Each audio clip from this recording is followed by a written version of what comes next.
Hello, movie lovers. I'm Adam from the Does It Hold Up podcast, here with our quick review of the new Tom Hanks film, A Man Called Otto. This is a sweet story about an elderly man who is struggling with being a widower and finding joy in life. After some new neighbors move in, Marisol, Jimmy, and their kids, they force their way into Otto's life and help him find his lust again. This is a story we have seen done many times before, and in some cases, better than this, but what really works in this movie is the acting. Tom Hanks' Otto is excellent as always, and it's a nice change of pace to not see him playing the lovable man he tends to lean towards in most of his roles. He plays bitter and obsessive-compulsive very well, and it's also a nice change to see him battle demons many of us have faced. The rest of the cast all play their parts to satisfaction, but Mariana Trevino as Marisol is the standout of this movie. She is quirky and fun, but also carries most of the emotional weight. The character can get a little grating and may possibly need to be watched, as she does cross the line from friendly to stalker at times, but you can feel the love and care she has developed for Otto since they first met. She is the driving force behind every action, and Mariana absolutely nails the role. During the events of the movie, we also get flashbacks to a young Otto and his girlfriend/wife, Sonia, played by Truman Hanks and Rachel Keller, respectively.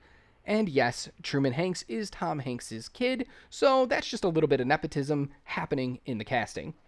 We get to see their love blossom and grow, and it's amazing. The scenery is beautiful in these flashbacks, and the color palette, divine. There's a brightness to these that we don't get in the rest of the movie, which makes perfect sense given the storylines happening in each of the time frames. Honestly, I would have almost preferred watching a full 2-hour movie about the young love rather than the main story we were given. Where this movie falls apart for me is the pacing. There's just too many instances of start-stop for it to be enjoyable for the entire runtime. Just when the story begins picking up steam, something comes along and brings it to a halt.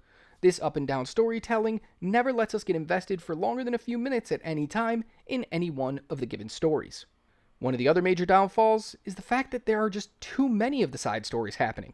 The flashbacks, the new neighbors, Otto's want to end his life, Malcolm's home life, Anita's husband's condition and the fact that they may lose their home, and obviously the main story of Otto's possibly renewed vigor for life. There is a lot happening all at once, and although the movie is 2 hours long, some of these stories seem pointless as they don't get the time needed for them to be fleshed out fully. Overall, A Man Called Otto was your typical January release. Although I'm surprised this wasn't released wide in December for an Academy Awards push, but I guess the limited release may allow it to sneak in. This feels like Tom Hanks pushing for an overdue Oscars nomination, and seeing how the original Swedish version of this movie, A Man Called Ove, was nominated for 2 Academy Awards, he might just get his wish.